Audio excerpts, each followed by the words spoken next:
Break के बाद स्वागत है आपका। चलिए अब शुरू करते हैं 5 मिनट में 25 खबरें। प्रधानमंत्री नरेंद्र मोदी अमेरिका की 4 दिन की यात्रा पूरी कर शनिवार देर शाम John F Kennedy international airport से दिल्ली के लिए रवाना हुए। प्रधानमंत्री की रवानगी से पहले अमेरिकी राष्ट्रपति जो बाइडेन ने उन्हें खास तोहफा देकर विदा किया।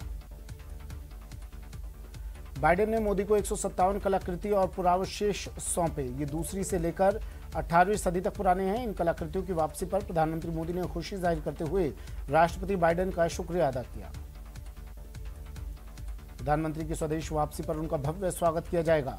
दिल्ली एयरपोर्ट पर पीएम के स्वागत के लिए खास इंतजाम किए गए हैं। यहां ढोल नगाड़ों के साथ पीएम का स्वागत किया जाएगा। अमेरिका दौरे पर गए प्रधानमंत्री नरेंद्र मोदी ने संयुक्त राष्ट्र महासभा को संबोधित किया। उन्होंने आतंकवाद के मुद्दे पर कड़ा प्रहार करते हुए दो टूक कहा कि अफगानिस्तान की धरती का इस्तेमाल आतंकवाद को बढ़ाने के लिए न किया जाए। विदेश सचिव हर्षवर्धन श्रृंगला ने कहा कि संयुक्त राष्ट्र सुरक्षा परिषद का विस्तार और उसमें एक स्थायी सीट पाना भारत की शीर्ष प्राथमिकता है। हर्षवर्धन के मुताबिक जो बाइडेन चाहते हैं संयुक्त राष्ट्र में भारत को स्थायी सीट मिले। प्रधानमंत्री नरेंद्र मोदी आज सुबह 11 बजे मन की बात के जरिए देशवासियों को संबोधित करेंगे। मन की बात कार्यक्रम में प्रधानमंत्री मोदी आज अमेरिका दौरे, क्वाड और यूएन बैठकों को लेकर देशवासियों को विस्तार से जानकारी दे सकते हैं। पंजाब में कैबिनेट का विस्तार आज शाम 4:30 बजे होगा। जानकारी के मुताबिक नए मंत्रिमंडल में 7 नए चेहरों को जगह दी जा सकती है। इसके साथ ही अमरिंदर सिंह सरकार में मंत्री रहे कई दिग्गजों की छुट्टी हो सकती है। 27 सितंबर यानी कल संयुक्त किसान मोर्चा ने भारत बंद का ऐलान किया है। इस बंद को सफल बनाने की राजस्थान में भी पुरजोर कोशिशें की जा रही हैं।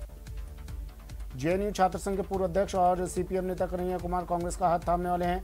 28 सितंबर को कन्हैया कुमार कांग्रेस में शामिल होंगे। कन्हैया के साथ गुजरात के निर्दलीय विधायक जिग्नेश मेवाणी भी कांग्रेस में शामिल होंगे। कनाडा ने भारत से आने वाली डायरेक्ट फ्लाइट्स पर लगी रोक को हटा दिया है। अब 27 सितंबर से फिर से कनाडा के लिए भारतीय उड़ानें उड़ सकेंगी। कोरोना संक्रमण की वजह से कई महीनों से रोक लगी हुई थी।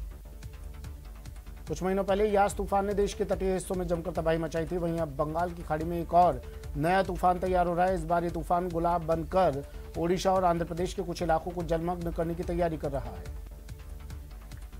भारतीय वायुसेना ने श्रीनगर में एयर शो का आयोजन किया है। इसमें स्काई डाइविंग टीम, आकाशगंगा, सूर्य किरण एरोबैटिक और डिस्प्ले टीम प्रसिद्ध डल झील के ऊपर अपने हवाई करतबों का प्रदर्शन करेंगी। पैरामोटर फ्लाइंग भी कार्यक्रम का आकर्षण होगी। आज राजस्थान की सबसे बड़ी परीक्षा रीट का आयोजन हो रहा है। आज सुबह 10 बजे से पहली पारी शुरू हो चुकी है। दूसरी पारी दोपहर 2:30 बजे से शुरू होगी। रीट को लेकर प्रशासन ने कड़े इंतजाम किए हैं। रीट के लिए दौसा जिले में 107 परीक्षा केंद्र बनाए गए हैं। इन केंद्रों पर सुबह से ही अभ्यर्थियों की भारी भीड़ देखने को मिल रही है। सुबह 10 बजे से शुरू होने जा रही पहली पारी के लिए परीक्षा केंद्रों के बाहर लंबी लाइनें लगी हैं। रीट के लिए जालौर जिले में 54 सेंटर बनाए गए हैं, जहां 22,000 से अधिक अभ्यर्थी पंजीकृत हैं। जिले के जालौर, आहोर, रानीवाड़ा, जसवंतपुरा, भीनमाल उपखंड मुख्यालय समेत आसपास के क्षेत्रों में 54 सेंटर बनाए गए हैं। रीट को लेकर अजमेर के परीक्षा केंद्रों पर अभ्यर्थियों का सैलाब उमड़ रहा है। शहर के 179 केंद्रों पर करीब 1.25 लाख अभ्यर्थी पंजीकृत हैं। वहीं परीक्षा को लेकर सेंटर से सड़क तक खास इंतजाम किए गए हैं। रीट को लेकर भरतपुर जिले में 199 परीक्षा केंद्र बनाए गए हैं, जहां 51,743 अभ्यर्थी दोनों पारियों में परीक्षा में शामिल हो रहे हैं। वहीं परीक्षा को लेकर प्रशासन ने चाक चौबंद इंतजाम किए हैं। सीकर में 232 परीक्षा केंद्रों पर रीट का आयोजन हो रहा है, जहां करीब 77,000 अभ्यर्थी पंजीकृत है। परीक्षा को लेकर प्रशासन सक्रिय है और सुरक्षा के कड़े बंदोबस्त किए गए हैं।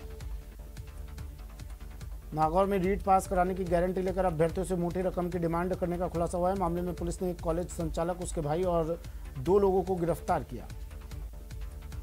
बीकानेर के श्री डूंगरगढ़ में स्टेट हाईवे नेशनल हाईवे 6 पर मौजूद टोल प्लाजा पर पिकअप गाड़ी में सवार होकर आए बदमाशों ने लोहे के पाइप से तोड़फोड़ की।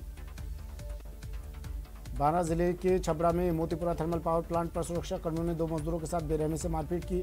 सुरक्षा कर्मियों ने दोनों को चोरी के आरोप में पकड़कर जमकर धुनाई की।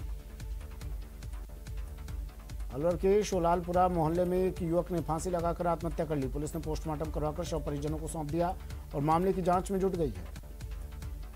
धौलपुर पुलिस ने बसई नवाब चौकी पुलिस के सहयोग से कार्रवाई करते हुए 2 अपराधियों को गिरफ्तार किया। ये दोनों शराब पार्टी के लिए कट्टे का डर दिखाकर पैसों की डिमांड करने और मारपीट करने के आरोप में फरार चल रहे थे। स्वस्थ राजस्थान हरित राजस्थान कार्यक्रम के तहत अलवर के नंगली सर्किल पर रंगारंग कार्यक्रम का आयोजन किया गया। कलेक्टर नन्नूमल पहाड़िया ने कार्यक्रम का शुभारंभ किया।